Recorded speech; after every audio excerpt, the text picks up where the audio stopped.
Гособвинитель запросил для Ирины Шеремет 5 лет и 5 месяцев в колонии поселения. Прения сторон прошли сегодня в Сыктывкарском городском суде.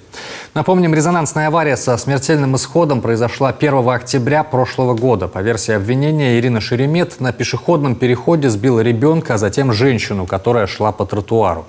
От полученных травм потерпевшая скончалась. Подсудимая проявила преступную небрежность, считает обвинение.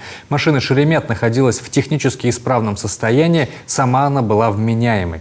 Защитник потерпевшей стороны заявил, что 5 лет и 5 месяцев в колонии поселения наказание слишком мягкое, а Ирина Шеремет сознательно затягивает процесс.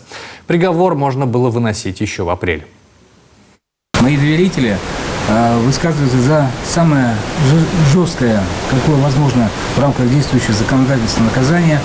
И тот срок, который на сегодняшний день сориентирована прокуратура в своем обвинительном заключении, мы считаем недостаточным, и он не приведет к восстановлению именно социальной справедливости, ради которого, в общем-то, и проводится уголовное судопроизводство.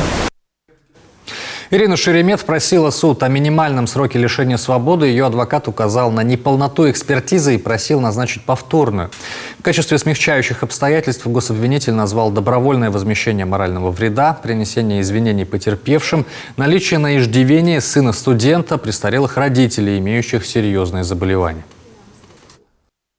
Произошедшее 1 октября 2021 года, это огромная беда и боль.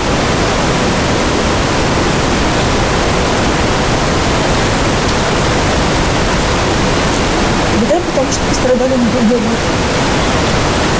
Боль, потому что я ничего не могу исправить. Ничего не могу изменить. Это очень страшно и горько осознавать. Но тем не менее, еще раз говорю, я не пытаюсь избежать ответственности. И готова понести наказание.